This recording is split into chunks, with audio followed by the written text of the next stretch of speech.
دیکھیں پہلے تو یہ اپنے دماغ کا کیڑا نکال لیں کہ جو یہ پبلک کے اندر مشہور ہے نا کہ جو بھی مال و دولت آپ کو بغیر محنت کے حاصل ہو جائے وہ حرام ہے، تو یہ بالکل مت ہے، اس کی کوئی اصل نہیں ہے. ورنہ آپ پہلا علم الکلام پھکی والا جواب اینٹی وینم لے لیں کہ کچھ عرصہ پہلے ہی 60-70 ہزار پہ تولا تھا سونا، چند مہینوں میں وہ 1.25 لاکھ تک پہنچ گیا، ابھی بھی 1 لاکھ سے اوپر ہی ہے. تو میرے بھائی بیٹھے بٹھائے لوگوں کو ملینز آف روپیز کا نفع ہوا ہے، جس کے پاس 50 تولے سونا ہے، 100 تولے سونا ہے، تو بغیر محنت کے، محنت کیا کچھ بھی نہیں کرنا پڑا ان کو. تو آپ یہ کہیں گے گھر بیٹھے بیٹھے جو سونے کی قیمت چڑھ گئی اس کی وجہ سے ان کو جو نفع ہوا ہے یہ حرام ہے؟ نعوذ باللہ. اس سے بھی اگلا ورژن بخاری اور مسلم میں کئی احادیث ہیں کہ صحابہ کرام علیہم رضوان اپنی زمینوں کو کرائے پہ دیا کرتے تھے یہودیوں کو، محنت یہودیوں کی ہوتی تھی اور جب نفع ہوتا تھا تو وہ پرسنٹیج آپس میں تقسیم کرتے تھے. یہ سلیپنگ پارٹنر کا جو کنسیپٹ ہے مداربہ جسے کہتے ہیں، مداربہ میں کیا ہوتا ہے؟ انویسٹمنٹ ایک بندے کی ہوتی ہے، محنت دوسرے کی. البتہ اس میں یاد رکھیے گا کہ اگر مداربہ والا کیس ہے نا تو جب نقصان ہوگا نا تو نقصان سارا اس نے برداشت کرنا ہے جس کی انویسٹمنٹ ہے. جس نے محنت کی ہے نا اس نے نقصان نہیں پھر برداشت کرنا. وہ کہتے ہیں نقصان ہوا تو آدھا آدھا، نہ، نقصان ہوا تو پورا اس کا جس کے پیسے ہیں. وجہ یہ ہے کہ بیچارہ جس نے محنت کی اس کے پلے تو پہلے ہی کچھ نہیں، آپ نقصان بھی اس پہ ڈالیں گے. دوسرا، اس بیچارے کی محنت ضائع ہوئی ہے، آپ کا مال ضائع ہوا ہے. اگر میں نے زمین کسی کو کرائے پہ دی کہ یہاں پہ تم فصل اگاؤ، فصل برباد ہو گئی، تو اب اس کا جو نقصان ہے وہ سارا میں نے برداشت کرنا ہے. اگانے والے کی محنت ضائع ہوئی، میرا مال ضائع ہوا. اس بیچارے کی محنت بھی گئی، الٹا آپ اس کے اوپر پلنٹی بھی ڈالیں تو یہ تو ظلم کا نظام ہے. اس لیے یہ نہیں چل سکتا. اور اس میں ایک اور بات میں عرض کر دوں کہ منافع کی بھی جو شرح ہے نا جو پبلک میں مشہور ہے کہ اتنا منافع آپ لے سکتے ہیں، اتنا نہیں لے سکتے، جتنا مرضی آپ منافع لیں. اس کے اوپر چیک جو ہے نا وہ اوپن مارکیٹ رکھے گی، بلیک مارکیٹنگ نہ ہو. تو سر آپ آلو کو 1 لاکھ روپے کلو بیچیں، انشاءاللہ آپ سے لے گئی کوئی نہیں، الا یہ کہ آپ پوری مارکیٹ کا آلو اٹھا کے بلیک مارکیٹنگ شروع کر دیں. تو بلیک مارکیٹنگ، ذخیرہ اندوزی نہیں ہونی چاہیے. منافع آپ جتنا مرضی، تو وہ خود کنٹرول کرتی ہے مارکیٹ. اگر آج کوئی ایک صابن کی ٹکیا جو ہے وہ 100 روپے کی ٹکیا کو 1000 کا بیچے گا تو وہ کتنوں کے آگے بیچ سکتا ہے؟ دوسرے مارکیٹ میں آئیں گے وہ کہیں گے جی ہم 100 روپے کی بیچیں گے، ان کی بکے گی اس کی بکے گی نہیں. تو یہ خود بخود اللہ نے نیچرل سسٹم ایسا بنایا کہ ذخیرہ اندوزی نہ ہونا، منافع آپ جتنا مرضی لیں. یہ تو ظلم ہے کہ اگر کوئی شخص کہے کہ 2 ایک طرح کا منافع لیں گے. مثلا اب میرا ایک سٹی جیلم بھی ہے، ایک اسلام آباد، میرے دونوں جگہ گھر ہے. اسلام آباد میں I-10 کے پاس جو ہے نا مرکزی منڈی موجود ہے.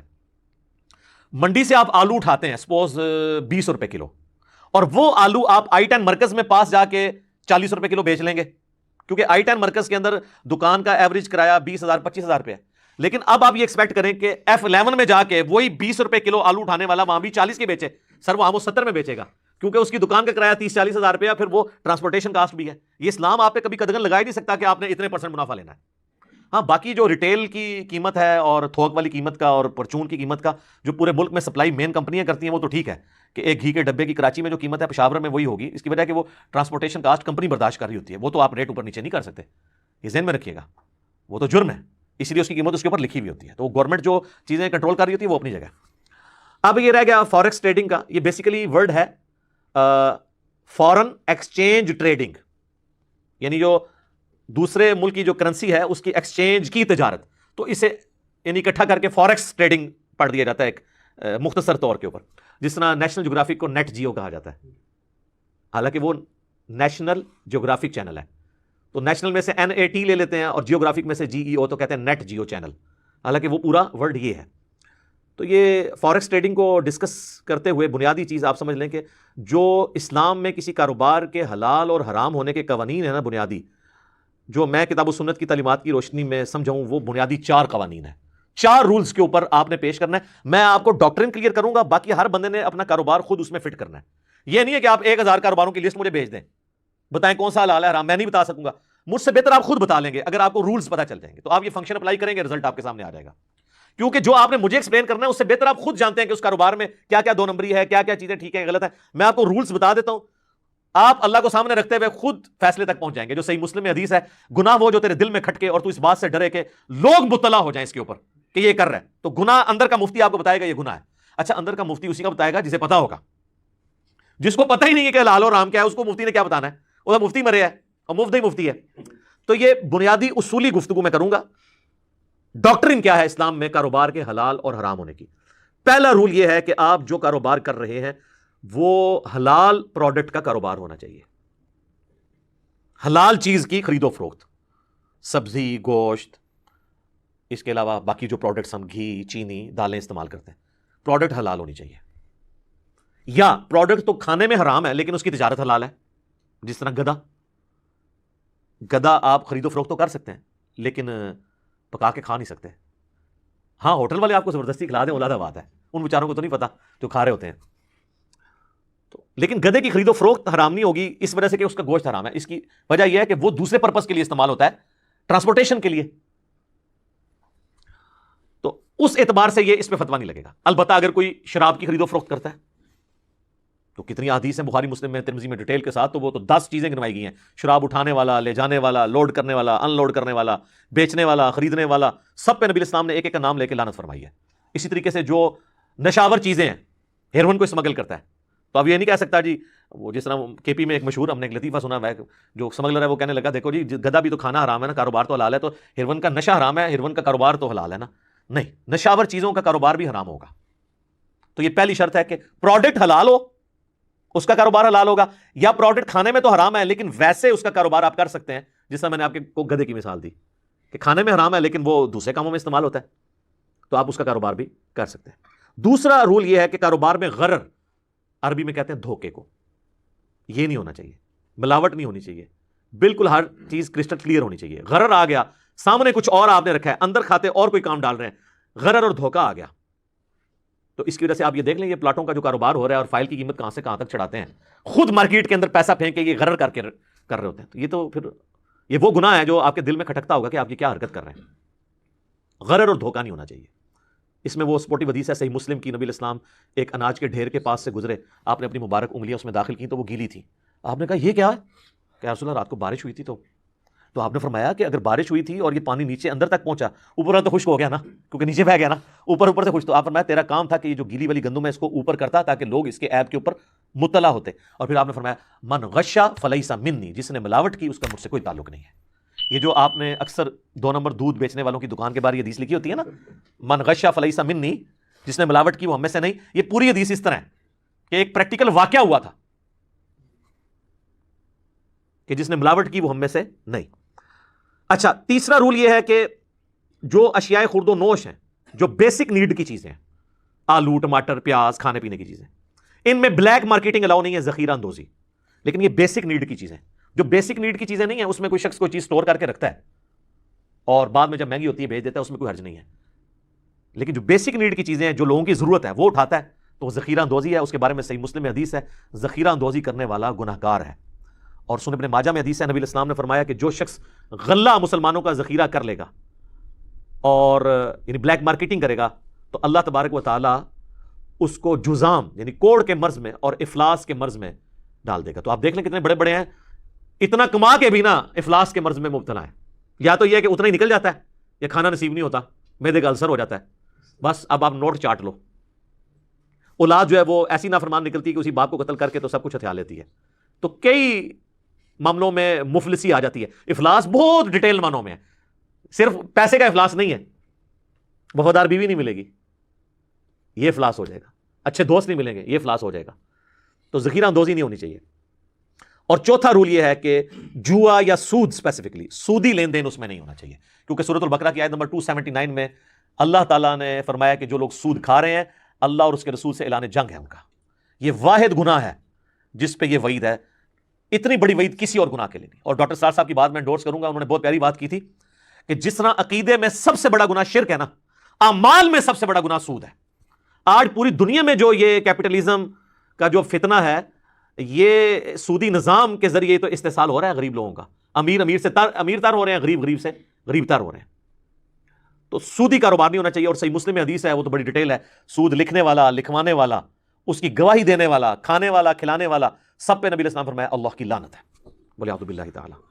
تو یہ 4 میں نے آپ کو رولز بتا دیے. نمبر 1, پروڈکٹ حلال ہو, یا پروڈکٹ کھانے میں تو حرام ہے لیکن اس کی تجارت حلال ہو تو درست ہے. نمبر 2, غرر اور دھوکہ نہیں ہونا چاہیے. نمبر 3, جو بیسک نیڈ کی چیزیں ہیں ان کے اندر ذخیرہ دوزی نہیں. انوینٹری تو آپ بنا سکتے ہیں لیکن ذخیرہ دوزی نہ ہو کہ مارکیٹ سے آپ نے سارے آلو اٹھا لیا, کہ بعض 8 کروڑ کا آلو اٹھا لیا جا کے انہوں نے ڈمپ کر دیا جناب کسی برف خانے کے اوپر, ٹھیک ہے, فریزرز کے اندر, اور پھر مارکیٹ میں ظاہر آلو چڑھ گیا. یہ چیز نہیں ہونی چاہیے. تو ویسے تو اب بیسک نیڈ میں تو آلموسٹ ساری چیزیں, اب آج کے دور میں تو ویسے اگر آپ دیکھیں تو موٹر سائیکل بھی بیسک نیڈ ہے, فریج بھی بیسک نیڈ ہے, یعنی جو بھی استعمال کی چیزیں ان کی آپ نے ذخیرہ اندوزی نہیں کرنی. اور چوتھا رول ہے کہ سودی انوالومنٹ اس کے اندر نہیں ہونی چاہیے. تو یہ 4 رولز ہیں. اس کے اندر اب جو کاروبار فال کرے گا ان 4 رولز میں جو ممانعت ہے اس سے بچ جائے گا وہ حلال ہوگا, ادروائز وہ پھر حرام تصور کرے گا. اب باقی میں نیٹی گریٹیز میں اگر پڑھ جاؤں, یعنی پلاٹوں کی فائلوں کا کاروبار ہو گیا, اسی طریقے سے کرپٹو کرنسی, بٹ کوائن یا ون کوائن, اور اسلامک بینکنگ اور گولڈ کا کاروبار, اس کے اوپر الگ سے میری کئی ویڈیوز ریکارڈڈ ہیں, انشاءاللہ ہم اس کی ڈسکرپشن میں ڈال دیں گے. اور میں آپ کو بتاؤں, ہم جتنی کریٹیکل ویڈیوز ہوتی ہیں نا, ڈسکرپشن میں ان کے لنکس ڈالتے ہیں اور پھر کامنٹس میں ڈال کے بھی اسے پن کر دیتے ہیں. پھر بھی بعض لوگ نیچے لکھ رہے ہوتے ہیں اس کے بارے میں بتائیں, تو تھوڑی محنت کر لیا کریں آپ بھی, ٹھیک ہے نا. اب آپ کے منہ میں جا کے ڈالیں کلپ, اور ہر کلپ میں ہر بات تو نہیں ہو سکتی, ورنہ تو ہر کلپ جو ہے وہ آدھے پونے گھنٹے 2 گھنٹے کا ہونا شروع ہو جائے گا. تو وہ ٹاپک وائز ڈسکس کر رہے ہوتے ہیں, تو میں اس کو یعنی یہاں پہ ڈسکس نہیں کروں گا. اور میں آپ لوگوں سے ریکویسٹ کروں گا کہ یہ مشکات المصابیح جسے میں نے انسائکلوپیڈیا آف حدیث ڈکلیئر کیا ہے, اس پہ میرا ڈیٹیل لیکچر بھی ہے اس کے تعارف کے اوپر, یہ آپ ضرور پڑھیں. یہ اہل سنت کی مین سٹریم کی جو 6 کتابیں ہیں, بخاری, مسلم, ابو داؤد, ترمذی, نسائی, ابن ماجہ, اس کے نوٹس ہیں. اس میں ایک پورا چیپٹر ہے دوسری جلد کے اندر, کتاب البیوع. PDF ڈاؤن لوڈ کر لیں ہماری ویب سائٹ ahlusunnatwalk.com سے, فری ڈاؤن لوڈ کریں. کتاب البیوع چیپٹر ہے, یعنی یہ جو کاروبار والا چیپٹر, اس میں 282 احادیث ہیں, آلموسٹ 300 کے قریب, 282. انٹرنیشنل نمبر کے مطابق 2759 سے لے کے 3040 تک ساری کاروبار سے ریلیٹڈ جو اس کے ایک ٹاپکس ہیں نا, آگے ساری حدیث ایک جگہ جمع ہے, بخاری اور مسلم سے بھی اور باقی کتابوں سے بھی. اور باقی کتابوں میں تحکیم بھی نیچے ہوئی ہے, کون سی حدیث ضعیف ہے, کون سی صحیح ہے, تو آپ خود پڑھیں. اب آ جائیں فارکس ٹریڈنگ کی طرف. فارن ایکسچینج ٹریڈنگ, جس کو مختصر کر کے ہم فارکس ٹریڈنگ کہتے ہیں. تو اسپیسیفکلی اس کے بارے میں یاد رکھیں, یہ OTC ہے, اوور دا کاؤنٹر کاروبار ہے, جس میں 1 to 1 آپ, یعنی بیچ میں آپ کے اوپر کوئی سپرویژن کے لیے اتھارٹی انوالو نہیں ہوتی ہے, ڈائریکٹ آپ کاروبار کر سکتے ہیں کاؤنٹر کے اوپر سے آمنے سامنے. فارکس ٹریڈنگ جو ہے, یہ اس کا طریقہ کار کیا ہوتا ہے, وہ جو لوگ کر رہے ہیں ان کو تو پتہ ہی ہے, میں اس کو عام فہم کر کے سمجھا دیتا ہوں, کیونکہ کافی لوگ پوچھتے ہیں اور کر رہے ہوتے ہیں اور کرنے کے بعد پوچھ رہے ہوتے ہیں. جس طرح لوگ طلاق دینے کے بعد طلاق کے مسائل پوچھتے ہیں, حالانکہ طلاق دینے سے پہلے پوچھنا چاہیے طریقہ کیا ہے, دینی بھی چاہیے کہ نہیں. تو یہ جو فارن ایکسچینج کا جو آن لائن کاروبار ہے, اسے فارکس ٹریڈنگ کہتے ہیں اسپیسیفکلی. اس کے لیے آپ کو کسی بروکر سے رابطہ کرنا ہوگا, جو کسی کمپنی کا امپلائی ہوگا. جو بروکر کمپنیاں پوری دنیا میں بنی ہوئی ہیں, ان کے پھر وہ اکاؤنٹ ہوتے ہیں, اور وہ بروکر کمپنیاں اسٹاک ایکسچینج کمیشن کے پاس رجسٹرڈ ہوتی ہیں. بعض تو بغیر نہ آگے کوئی نہ پیچھے کوئی بروکر پھر رہے ہیں, ان کی کوئی گارنٹی نہیں, وہ آپ کا مال لے اڑیں گے اور آپ کوئی کلیم نہیں کر سکتے. میں ان بروکرز کی بات کر رہا ہوں, اور اس کے لیے ان کی ویب سائٹ کے اوپر آپ جائیں اسٹاک ایکسچینج کی, تو پوری لسٹ ہوگی کون کون سی کمپنی رجسٹرڈ ہے. تو وہ لیگل کاروبار ہے. اگر وہ کمپنی بھاگے گی نا, تو اسٹاک ایکسچینج اس چیز کی پابند ہے کہ وہ آپ کو اس نقصان کو پورا کر دے گی. تو آپ ایسے بروکرز کے ساتھ رابطہ کریں جو کسی ایسی کمپنی سے وابستہ ہیں, اور وہ پھر اکاؤنٹ بھی کمپنی کا آپ کو بتائیں گے. تو آپ اپنے کسی بھی اکاؤنٹ سے جو عام بینک کے اندر کھلا ہوا ہے, ان کے اکاؤنٹ کے اندر آن لائن پیسے ٹرانسفر کر کے اس کمپنی کے تھرو فیسلٹی حاصل کر سکتے ہیں کہ آپ ایک اتنی بڑی دنیا کی گلوبل مارکیٹ تک پہنچ جائیں گے. دنیا کے کسی ملک کے اندر بھی آپ کی انویسٹمنٹ جا سکتی کاروبار کے اعتبار سے. تو مینلی یہ فارکس ٹریڈنگ جو ہے وہ تعلق رکھتی ہے. اچھا, یہ جو میں باتیں کر رہا ہوں, آپ یہ نہ سمجھیں کہ میں نے کوئی انویسٹمنٹ کی ہوئی ہے, نہ میں نے کی ہوئی ہے, نہ آپ کو اس کے فضائل سنا رہا ہوں, نہ میرا کوئی مستقبل میں کرنے کا ارادہ ہے. میں صرف آپ کو اس وقت ایک ریلیجس ایشو کے طور پہ اسے ڈسکس کر رہا ہوں, کیونکہ اکثر لوگ سوال کرتے تھے. تو وہ اس میں پھر جب آپ اس بروکر کے تھرو اتنی بڑی گلوبل مارکیٹ میں پہنچ جاتے ہیں, تو پھر آپ آن لائن کرنسی مختلف ملکوں کی خرید سکتے ہیں. مینلی تو 3 کرنسیاں جو بڑی ہیں, ڈالر ہے, یورو ہے اور پاؤنڈ ہے. اس کے اتار چڑھاؤ کے اعتبار سے جو اس کی قیمت چڑھتی جا رہی ہے, ملکوں کے آپس میں اکانومیز چل رہی ہوتی ہیں, اس کی وجہ سے بعض آپ دیکھتے ہیں ڈالر اوپر چلا گیا, پاؤنڈ نیچے آ گیا, اوپر چلا گیا. اس اتار چڑھاؤ کی وجہ سے آپ کو پروفٹ ہو جاتا ہے. تو وہ پروفٹ کا کچھ حصہ جو ہے وہ اس اعتبار سے کچھ ٹیکسز میں کٹ جاتا ہے, کچھ بروکر کو بھی اس کا فائدہ ہو جاتا ہے, کچھ آپ کو بھی ہو جاتا ہے. تو یہ بالکل حلال ہے, کرنسی کا کاروبار ہے. یہ پیسے کے بدلے پیسہ نہیں ہے. پیسے کے بدلے پیسہ تب ہے جب دونوں طرف ڈالر ہی ہو, ڈالر کے بدلے ڈالر ہو رہا ہو. تو ایسا نہیں ہوتا آپ ڈالر خریدتے ہیں, اس کی جو ڈالر کی قیمت چڑھتی ہے, اسی طریقے جو میں نے بتایا, آپ نے سونا خریدا اور بیٹھے بیٹھائے سونے کی قیمت چڑھ گئی, تو اس کاروبار کو کون حرام کہے گا؟ ٹھیک ہے, تو وہ ظاہر کمپنی آگے کاروبار کر رہی ہوتی ہیں. آپ تو یہ مینلی یعنی کرنسی کے سے ریلیٹڈ جو چیز ہے فارکس ٹریڈنگ ہے. ویسے اور کیٹیگریز بھی ہیں, کموڈٹی بھی ہے. آپ گولڈ آن لائن پرچیز کر سکتے ہیں, سلور پرچیز کر سکتے ہیں, آئل پرچیز کر سکتے ہیں, گندم پرچیز کر سکتے ہیں. تو یعنی وہ آپ اس کمپنی کے تھرو, ظاہر ہے وہ آگے تو پھر اس ڈیٹیل تک تو ہم نہیں جاتے کہ وہ آگے کس طریقے سے, اسٹاک ایکسچینج کے اوپر ہی اعتبار ہے کہ وہ اس اعتبار سے چل رہے ہیں. باقی اس میں پھر وہی رول ہوگا کہ کوئی حرام چیز نہیں ہونی چاہیے. یہ نہ ہو کہ آپ شراب کے اندر انویسٹمنٹ کر لیں ایز اے پروڈکٹ, تو چاہے سارا طریقہ حلال ہو, لیکن چونکہ پروڈکٹ حرام ہے, سب کچھ حرام ہو جائے گا. تو پروڈکٹ حلال ہی ہونی چاہیے, کموڈٹی حلال ہی ہونی چاہیے. تو کموڈٹی والا بھی ایک اس میں پورشن لائی کر رہا ہوتا ہے. یعنی یہ 2 مینلی میں نے آپ کو بتا دیے. تیسرا ہے کمپنیز کے شیئرز بھی آپ لے سکتے ہیں.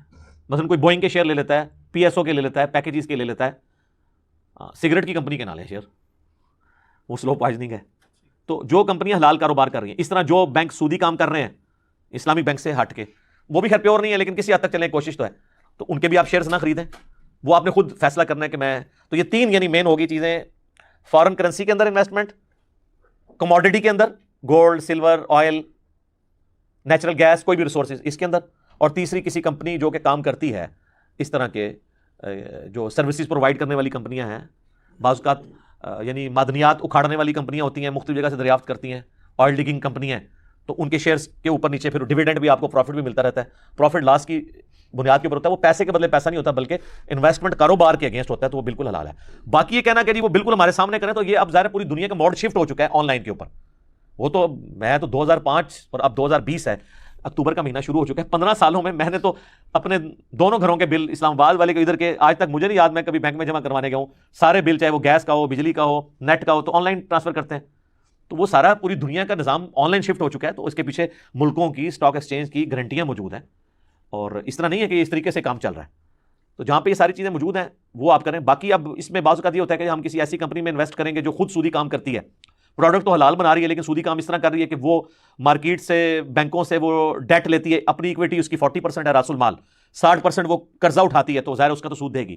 اب یہ پوری دنیا کا نظام سودی ہے، اب اس سے تو اس درجے میں وائڈ کرنا مشکل ہے کہ آپ کوئی ایسی کمپنی دریافت کریں جس نے بینکوں سے سود پہ قرضہ نہ لیا ہو، پھر تو آپ کچھ بھی نہیں کر سکتے، پھر تو جناب یہ جن کپڑوں میں بیٹھ کے میں، اور یہ جن کپڑے کی میں نے پگڑی باندھی ہوئی ہے، یہ بھی جس مشین پہ بنے ہوئے ہیں، وہ بھی یعنی سود کے پیسے سے ادھار اٹھا کے، بینکوں سے اٹھا کے اور اس کے اگینسٹ سود دے کر باہر سے منگوائی گئی ہیں، تو یہ تو پھر یہ ہے لا یکلف اللہ نفسا الا وسعها، اللہ تعالیٰ کسی جان پہ اتنا ہی بوجھ ڈالتا ہے جس کی وہ یعنی استطاعت رکھتا ہے، اس سے زیادہ بوجھ نہیں ڈالتا، جہاں ڈائریکٹ آئے وہ نہیں، آپ اس کی بنیاد پہ آپ یہ نہیں کہہ سکتے سود کا دھواں تو پہنچ ہی رہا ہے ڈائریکٹ بھی کھانا شروع کر دو، نہیں۔ اس کے لیے میں ایک مثال دیتا ہوں کہ آپ نے امرود توڑے، اس میں سے کیڑا نکلا، تو آپ بیوقوف ہوں گے اگر آپ امرود کھائیں گے اس بنیاد پہ کہ یار میں تو اتنا کچھ انہیل کر رہا ہوں، جیسے کہتے ہیں نا کہ جی وہ بمبئی کے اندر جو ہے وہ 40 سگریٹ کے برابر لوگ روزانہ دھواں انہیل کر لیتے ہیں، تو اب اس کا مطلب میں سگریٹ پینا شروع کر دوں، نہیں، وہ آپ کے اختیار میں نہیں، جو آپ کے اختیار میں آپ اس کی تو پکڑ ہوگی، تو یہ آپ نے خود دیکھنا ہے اس طرح کے معاملات میں کہ جو چیزیں آپ کنٹرول کر سکتے ہیں وہ کریں، تو مکمل طور پہ تو آپ ظاہر نہیں کر پائیں گے، اس میں پھر آپ کے اوپر اس طرح قدغن نہیں لگا سکتے۔ اسلامک بینکنگ کے حوالے سے بھی اگرچہ اس میں کی ایک خرابیاں ہیں، پھر بھی میں کہتا ہوں چلیں ایک کوشش تو ہے نا کہ منی اگینسٹ گڈز ہے، وہ نان اسلامک بینکنگ یا سودی بینکاری ہوتی ہے پیسے کے بدلے پیسہ، اسلامک بینکنگ ہوتی ہے کموڈٹی، کسی چیز کے پیچھے پیسہ، اس لیے آپ دیکھیں اسلامک بینک والے آپ کو پرسنل لون نہیں دیتے ہیں، وہ مداربہ کرتے ہیں یا مشارکہ کرتے ہیں، آپ نے مکان بنانا ہے وہ کہیں گے لائیں جی پلاٹ ہے، جی ہے، پلاٹ نہیں ہے تو آپ کہیں گے جی میرے پاس 20 لاکھ ہے اور پلاٹ تو آئے گا 30 کا، اوپر سے یہ بناؤں گا، وہ کہیں گے ٹھیک ہے 20 لاکھ آپ کے پاس ہے، 40 ہم لگاتے ہیں، تو جو مکان بنے گا اس کی بھی اسی ریشو پروپورشن سے ہم مالک ہوں گے، اور پھر آپ نے قسطوں میں ہمیں قرض واپس کرنا ہے اور اس کے اوپر پیسے واپس کرنے ہیں، وہ جو اوپر پیسے واپس کر رہے ہیں وہ سود نہیں ہے بلکہ وہ اس مکان کا کرایہ ہے، کیونکہ آپ اس مکان کے مکمل مالک تو نہیں ہے۔ میں ایک موٹر بائک جو ہے وہ اسی کے تحت قسطوں کا کاروبار بھی حلال ہے، بشرطے کہ لیٹ ہونے کے اوپر پلنٹی نہ ڈالی جائے۔ ایک موٹر بائک کی قیمت مارکیٹ میں 70,000 ہے اور قسطوں میں وہ مل رہا ہے 90 کا، اور میں 10,000 کی ڈاؤن پیمنٹ کر کے 70,000 کا موٹر بائک نکلوا کے لے آتا ہوں، تو میری تو انویسٹمنٹ صرف 10,000 ہے، 60,000 کا مالک تو وہ کمپنی ہے، تو اس موٹر بائک کو جو میں استعمال کروں گا وہ تو میں صرف 10,000 کا مالک ہوں، 60,000 کی کمپنی ہے، تو اس موٹر بائک کا کرایہ نہیں میں دوں گا، وہ کموڈٹی انوالو ہوگی نا، تو سود ختم ہو گیا، پیسے کے بدلے پیسہ آئے گا تو سود۔ بڑی آسان مثال سے آپ کو سمجھاتا ہوں، آپ کا 40 لاکھ کا مکان ہے، اس پہ آپ 10,000 کرایہ لیں حلال، کسی کو 40 لاکھ دے کے 10,000 روپیہ مہینہ لیں حرام، آپ کے کان تو ایسے ہی پکڑا، بات تو وہی ہے، نہیں۔ اس کا جواب پھر اللہ تعالیٰ نے سورۃ البقرہ میں دیا ہے، احل اللہ البیع وحرم الربا، وہ کافر بھی یہی کہتے تھے کہ سود اور تجارت تو ایک طرح ہے، تو اللہ نے فرمایا اللہ نے تجارت کو حلال کیا ہے اور سود کو حرام کیا ہے۔ وہ تجارت اسی قسم کی ہوا کرتی تھی، اور یہ سلطنت عثمانیہ کے ختم ہونے تک یہ تجارت جاری تھی، جس میں آپ جو ادھار کی چیز ہے اس کو تھوڑا مہنگے داموں خریدیں گے اور نقد جو ہے وہ کم داموں۔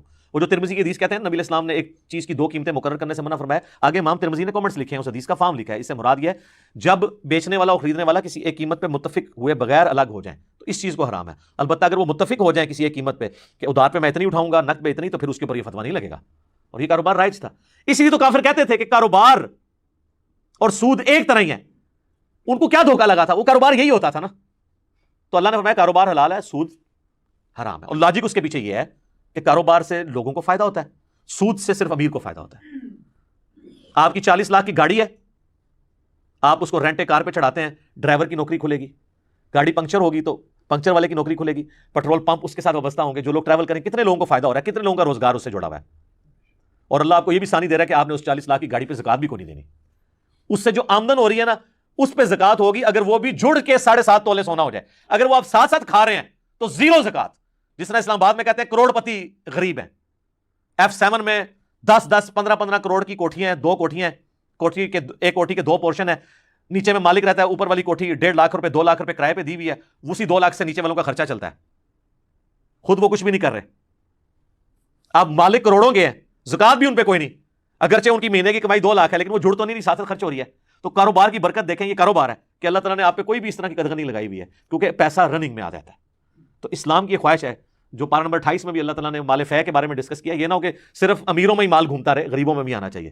تو کاروبار زندگی کے ساتھ چونکہ چیزیں جڑی ہوئی ہیں، لوگوں کے فائدے، اس لیے اللہ تعالیٰ نے کاروبار کو حلال کیا ہے اور سود کو حرام. سود میں کیا ہوتا ہے، ایک بندہ ہی ہوتا ہے، وہی نفع اٹھاتا جاتا ہے اور دوسرے کا استحصال کرتا چلا جاتا ہے.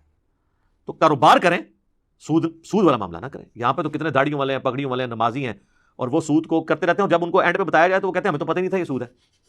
اتنے بولے بن جاتے ہیں، پیسے کے بدلہ پیسہ لے رہے ہوتے ہیں اور کہتے ہیں جناب اسی جڑا نہ کاروبار کر رہے ہیں، ساڑھا کاروبار سی. تو انسان کو پتا ہوتا ہے، خام خواہ کسی کو دھوکہ دینا چاہے تو اس کی اپنی مرضی ہے. اللہ تعالیٰ نے بہت بڑی آسانی دی ہے کاروبار کی شکل میں، اور کاروبار میں اللہ تعالیٰ نے برکت رکھی ہے. اور سود کے اللہ تعالیٰ قرآن میں فرماتا ہے نا، میں سود کو گھٹاتا ہے اللہ تعالیٰ اور صدقات کو بڑھاتا ہے. تو یہ صدقات کا سارا سسٹم اس پہ ہی چل رہا ہے، منی اگینسٹ گڈز. اور آپ دیکھیں کہ اس کے ذریعے جس بندے کی کمائی ہوتی ہے پھر وہ اگر پیسہ جوڑتا ہے وہ زکات دے گا اور لوگوں کا روزگار کھلے گا. اچھا کئی لوگ ہیں وہ سود بھی دبا کے کھا رہے ہیں، زکات بھی پوری دیتے ہیں، یعنی گٹر کے پانی سے وضو کر رہے ہوتے ہیں. تو گٹر کے پانی سے تو وضو نہیں ہوگا. تو اللہ کا خوف کھائیں اور ان چیزوں سے باز آ جائیں. اللہ تعالیٰ نے سود کو حرام کیا ہے اور کاروبار کو حلال کیا ہے، اور اس کے پیچھے کئی ایک لاجکس ہیں. سب سے بڑی لاجک یہ ہے کہ احل اللہ البیع وحرم الربا. بس مسلمان کے لیے سر تسلیم خم لاجیکلی کئی چیزیں. یہ اذانیں شروع ہو جاتی ہیں، اسی پہ ہم کنکلوڈ کرتے ہیں. اللہ تعالیٰ سے دعا ہے جو حق بات میں نے کہی اللہ تعالیٰ ہمارے دلوں میں راسخ فرمائے. اگر جذبات میں میرے منہ سے کوئی غلط بات نکل گئی تو اللہ تعالیٰ ہمارے دلوں سے ہی معاف کر دے، ہمیں معاف بھی فرما دے، ہمیں کتاب و سنت کی تعلیمات پر عمل کر کے دوسرے بھائیوں تک پہنچانے کی توفیق عطا فرمائے. سبحانک اللہم وبحمدک اشہد ان لا الہ الا انت استغفرک واتوب الیک وما علینا الا البلاغ المبین. جزاکم اللہ خیرا.